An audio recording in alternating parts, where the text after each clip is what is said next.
What's up and welcome back to Brothers in Arms. Unfortunately, once again, it is just me here presenting by myself today, but do not fear guys, because I promise that Ed is due to return in the very near future. You might notice as well that we have a different sound setup today, so hopefully that fixes the issues that we had in the previous video and should save that nasty scratchy sound.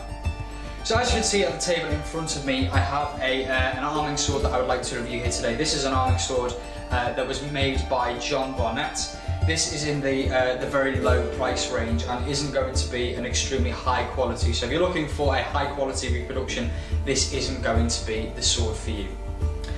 What is this sword advertised for? This sword is advertised as a battle ready and reenactment stage combat sword. It comes in two versions, a semi-sharp and blunt version, obviously the blunt being for stage combat and reenactment. It's an all-round okay sword. It's what I would consider to be adequate. It's not brilliant, it's not good, it's okay. It will do the job, it will get the job done in a pinch. It does what it says on the tin. It's supposed to be a representation of an arming sword, and that's basically what it is.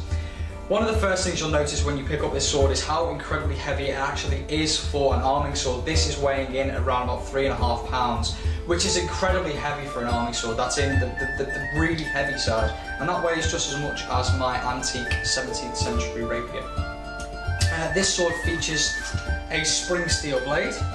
Please excuse all the corrosion on the blade. That is due to the fact that this being tossed in a bag and forgotten about for the last 2.5 years. But with a bit of polish, a bit of love and TLC, it'll come right off. So it features a low quality spring steel blade. Again, it's not the best. This, as you can see, is the quote-unquote battle-ready version, where we have the semi-sharp edge and the straight tip, based on my experience with John Barnett items and people within the HEMA community who have also had experience with John Barnett items. They say pretty much the same thing, is that all they tend to be at the same quality, which is fairly low, cheaply made, quickly thrown together, and just all round cheap, kind of almost prop looking sword, something you kind of hang on a wall, a bit like a wall hanger. This is probably about the best quality wall hanger you'll ever find. So what does it feature? Well, like I said, you got this wheel pommel here, which does something that it probably shouldn't do. It spins 360 degrees on an axis when this is a peen construction, and this is what I'm talking about, these swords being cheaply made and thrown together very quickly. The quillons, or the guard, is now completely loose. I think the primary reason for that is because I did put this sword through quite a lot of abusive testing just to see how well it held up, and surprisingly, this is where we get to the good stuff, surprisingly, this sword held up incredibly well to the you know, I mean, I was smacking this thing on cinder blocks, you know, concrete blocks, into 2x4s, hacking into trees. So it held up surprisingly well to those tests. The only downside to the blade is the fact that it bends incredibly easily. If I just put my knee up here and try not to knock everything off, I can, with minimal effort, put a massive kink in the blade, and that's not something you really want for a sword.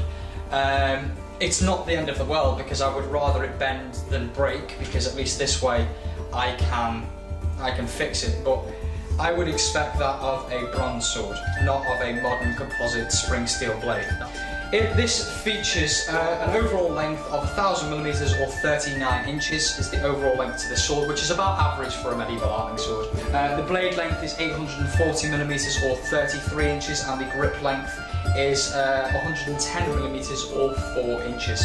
So it has a few positive factors working for it, but obviously there are far too many negative factors that can really be overlooked. Now, the price point, as I've said, is in the low hundreds range, so you're not going to be expecting an Albion sword. But I know of historical reproduction swords for stage combat and you know, sort of quote-unquote battle-ready swords or test-cutting swords that are of much better quality than this, that will last a little bit longer, you know, that look slightly better. But it's a cheap and dirty sword, and it will get the job done. I'm trying to get this to stand up here, and it's not cooperating with me for some bizarre reason. No, is it gonna work? Is it gonna work? Is it gonna work?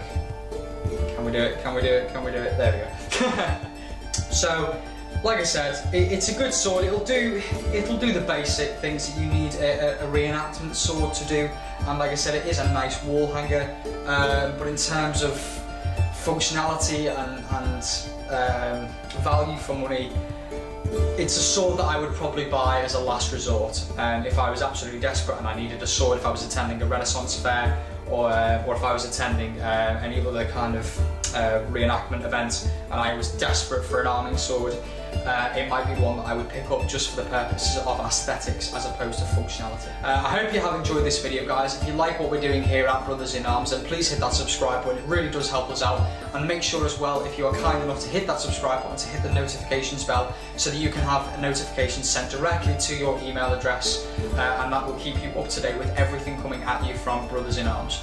Somewhere on the screen will have been an annotation, so I think towards my left hand side, and that will be taking you directly to our brand new series coming this July, which is Sword Restorators, so stay tuned for that. Trust me, it's worth subscribing just for that. I hope you enjoyed this video, guys. Keep your daggers in your scabbards, your sword sharp, and we will see you on the next one.